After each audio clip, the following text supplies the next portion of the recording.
जीवनधारा संघ ने आरे कॉलोनी में 24 घंटे के लिए हॉस्पिटल शुरू करने के लिए किया आजाद मैदान में भूख हड़ताल। जीवनधारा संघ के राष्ट्रीय अध्यक्ष गोविंद पांडेय और युवती सचिव सारिका नायडू ने सरकार तक अपनी बात पहुंचाने के लिए इस भूख हड़ताल का सहारा लिया है। अगर फिर भी सरकार ने नहीं सुना तो जीवनधारा संघ बड़े पैमाने पर कार्यकर्ताओं के साथ रास्ता रोको आंदोलन करेंगे, ऐसी चेतावनी सरकार को दी। कुछ दिनों से हम वहाँ पे रह रहे हैं, लेकिन हमसे भी पहले वहाँ पे कोई और भी रह रहे हैं, लेकिन 50 साल के हॉस्पिटल में 30 साल हॉस्पिटल बंद है। तो आप सोच लीजिए ना कि वहाँ के 5 लाख की जनता है, चिता का अटैक होता है, सांप काटता है, बिच्छू काटता है, डिलीवरी के लिए लेडीज को रास्ते में ही डिलीवरी कर देती है। हाँ, बहुत मतलब एक शर्म लिहाज का पर्दा बाहर में जो चीज़ें नहीं होनी चाहिए वो सारी चीज़ें रस्तों पर हो रही है और हमारी शासन और प्रशासन चुप्पी साधे बैठे हैं। आज इतना बड़ा कदम हमें यहाँ तक उठा के आना पड़ा, उसका यही एक उदाहरण है कि कोई सुविधा होती तो क्या हमारे साथ में ये आगे की पब्लिक है जो साथ है बैठी है, क्या ये इतना लंबा जमाने की कोई दिक्कत उठा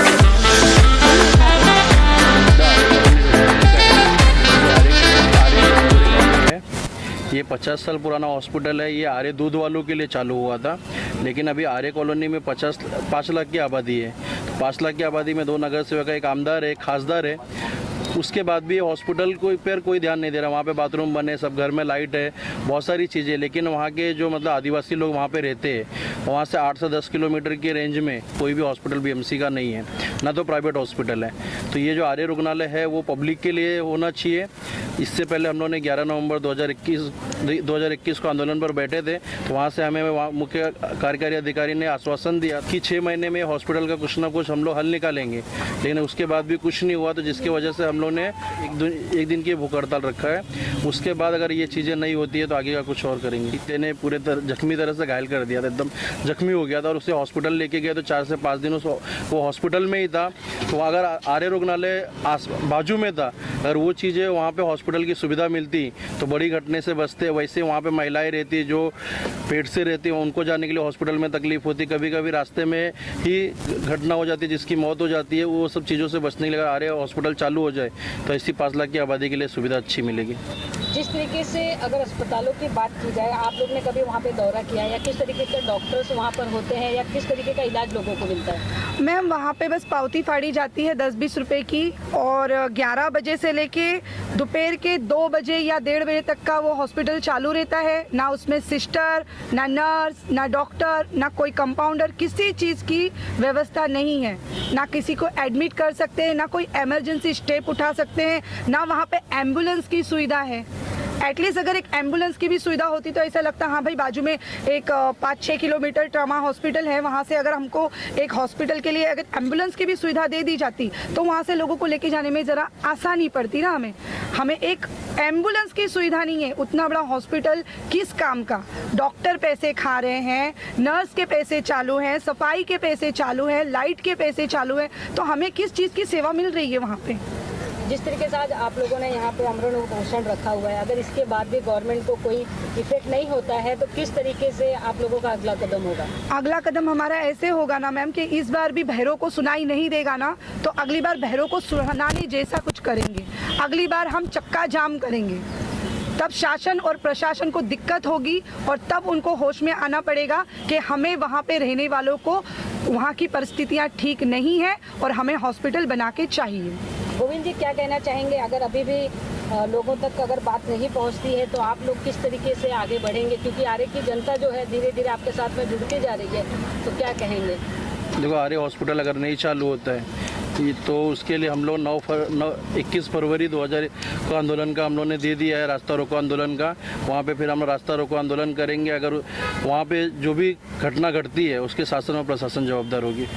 वाइकर जी से कभी आपकी मुलाकात हुई या इस मुद्दे को लेकर आप कभी उनके पास गए? क्योंकि वहाँ के जो अगर हम बात करें तो एमएलए वो वहाँ पर हैं, आर्य कॉलोनी में काफ़ी चीज़ें वो हमेशा से बताते हैं कि वो करते हैं, तो क्या अस्पताल की ओर उनका ध्यान नहीं है? मैडम देखो, आर्य के लोगों ने बहुत बार उनके पास गए हैं और वो वहाँ पे आमदार है वहाँ के, उनका तो कर्तव्य बनता है कि वहाँ पे हॉस्पिटल बना कर दे, क्योंकि वहाँ पे उनके खुद के कुछ मतलब रूम्स है और बाथरूम बना रहे, चौल बना रहे, रोड बना रहे, तो उनको हॉस्पिटल भी दिखना चाहिए। वो चीज़ें उनको नहीं दिखती कि ऐसा भी उनकी सरकार थी और आमदार वो बहुत टाइम से है, तो उनको उस चीज़ खुद ही दिखनी चाहिए। विनोद जी, क्या कहना चाहेंगे? आज यहाँ पर लोगों ने आमरण उपोषण रखा है, उनके सपोर्ट में आप आए हुए हैं। आपने कभी आर्य कॉलोनी का दौरा किया है, वहाँ की तकलीफ को जाना है? ठिकाणी जे जीवनधारा संघामार्फत जे आंदोलन करण्यात येत आहे तो विषय अतिशय गंभीर आहे, कारण आरे कॉलनीचा जो परिसर आहे तो अतिशय जंगल आणि अरण्य परिसर आहे। त्या ठिकाणी वाघ वगैरे जंगली प्राणी अशा प्रकारचे अनेक प्राणी आहेत। त्या ठिकाणी तेथील जे रहिवासी आहेत, जे आदिवासी लोक आहेत, त्या लोकांना एमर्जन्सीसाठी तिथं रुग्णालयाची व्यवस्था केली पाहिजे, परंतु त्या ठिकाणी ती व्यवस्था नाही आहे। तर मी यांच्या आंदोलनामध्ये सहभागी आहे आणि त्यांना पूर्ण सपोर्ट करतो की त्या ठिकाणी रुग्णालय सुरू झालं पाहिजे, 24 तास त्यांना तिथं त्या ठिकाणी सुविधा मिळाली पाहिजे। सर, जिस तरीके से गवर्नमेंट ने कहा है हमेशा से कि जो स्वास्थ्य होता है उसको लेकर, साफ सफाई हो उसको लेकर, या बच्चों की शिक्षा हो उसको लेकर सबसे पहले ध्यान देना चाहिए, तो क्या ये सारी चीज़ें अनदेखी की जाती है आर्य कॉलोनी के लोगों के लिए? आर्य हॉस्पिटल के अंदर अगर आप जाओगे तो 18 बेड है। 18 बेड जिस ऐसे लग रहा है जैसे 50 साल में, मतलब वो बेड पे कभी चद्दर भी बदली नहीं हुआ, मतलब पलटी नहीं की उन लोग ने, और इतनी गंदगी अंदर वहाँ पे, मतलब वो सिर्फ नाम के लिए हॉस्पिटल चालू, लाइट नहीं है, कुछ नहीं है। एक डॉक्टर आता है 15 से 20 मिनट में निकल जाता है, तो 5 लाख की पब्लिक में 15 से 20 मिनट में भी तो एक ओपीडी भी नहीं चालू हो सकता है। क्या कहना चाहेंगे वहाँ के प्रशासन के लिए, या वहाँ के जो अस्पताल के जो अधिकारी होंगे या जिनके अंडर में ये अस्पताल चलता होगा उन्हें? ऐसे भ्रष्ट अधिकारियों के ऊपर तो केस लेने चाहिए और ऐसे लोगों को निकाल देना चाहिए। वहाँ पे अच्छे अधिकारी आवे और आर्य की जनता के लिए जो भी सुविधा हो उसे उपलब्ध करें। आप क्या कहेंगे मैम, क्या आह्वान करना चाहेंगे ऐसे लोगों के लिए? ऐसे लोगों के लिए ये आह्वान करना चाहूँगी कि सुधर जाओ, सुधर जाओ, वरना पब्लिक भी सुधर जाएगी। फिर ज़्यादा पब्लिक सुधरेगी ना तो आप लोग बहुत दिक्कत में आ जाओगे। ये हमारा भविष्य है जो पीछे बैठा है, ये आपके लिए चेतावनी है। उपवास रखे थे, उपोषण? जी हाँ, हमने 1 साल पहले उपोषण पे बैठे थे, हम आमरण उपोषण पे बैठे थे। हमें झूठ बोल के हमारा आमरण उपोषण तोड़वा के उठवाया गया। कहा 6 महीने में हॉस्पिटल बना के देंगे। 6 महीना तो छोड़ो, हमने 1 साल दे दिया उनको।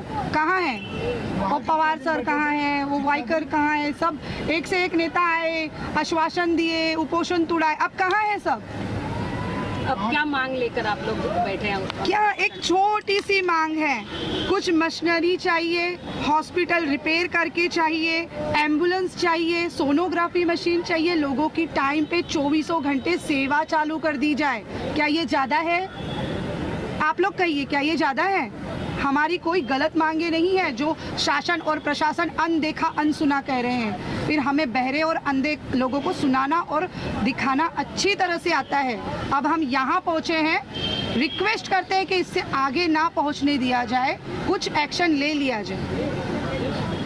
वहाँ के रोड के बारे में क्या कहें? रोड तो रिपेयर हो रहा है सर, वहाँ रोड रिपेयर हो रहा है, वहाँ पेट्रोल पंप आ रहे हैं, वहाँ मॉल आ रहे हैं, वहाँ पे शॉपिंग सेंटर बनेंगे। हाँ, लेकिन लोगों के लिए लाइटें नहीं आ रही हैं, घर घर में पानी नहीं आ रहा है, बाथरूम नहीं बन के मिल रहा है। मेरे खुद के घर के सामने नाला बहता है जो ढका हुआ भी नहीं है। मैं वहाँ की रहीवासी हूँ, मैं यहाँ पे सबके मुद्दे लेके बैठी हूँ क्योंकि मैं आंखों देखा हाल आप लोगों को बता रही हूँ। किसी का कहाँ सुना, किसी के बहकावे में आके मैं यहाँ पे कोई लेक्चर नहीं दे रही हूँ। यहाँ तक पहुँचने में जितना हमने कष्ट किया है उतना कष्ट सहन करने वाले भी चाहिए ना। आज की पीढ़ी इतना नहीं सहन करेगी। और कब तक चुप बैठे? क्या गलत मांग रहे हैं? प्रशासन तो पैसा दे रहा है ना हॉस्पिटल को चलाने के लिए। कौन भर रहा है लाइट बिल? कहाँ जा रहा है डॉक्टरों का पैसा? कहाँ जा रहा है सफाई के पैसे? सब तो उनके जेब भर रहे हैं, लेकिन हम लोगों को जो सुविधा मिलनी चाहिए वो नहीं मिल रही है। यहाँ पे भूख हड़ताल करने का कितने दिन आप लोगों को परमिशन दिया गया है? नहीं, यहाँ पे हम लोगों को आमरण उपोषण करने के लिए, आमरण भूख हड़ताल करने के लिए मना किया गया है। इसलिए आज हम 1 दिन के लिए यहाँ पे बैठे हैं। देखो सर, हम भी काम धंधे वाले हैं, ठीक है? हाँ, आप भी काम धंधे वाले हो, हम आम पब्लिक है। हम कोई गलत डिमांड लेके यहाँ पे नहीं बैठे हैं। अगर आज हम लोग यहाँ बैठे हैं तो कल इनके सर पे जाके बैठने की हिम्मत रखते हैं। तो इसलिए अभी हम इनसे यही आह्वान करेंगे कि भाई सुधर जाओ, बस करो, लोगों की सेवा में लगो, वोटों की राजनीति बंद करो। हमारी मांगे पूरी करो, हमारी मांगे पूरी करो, हमारी मांगे पूरी करो, हमारी मांगे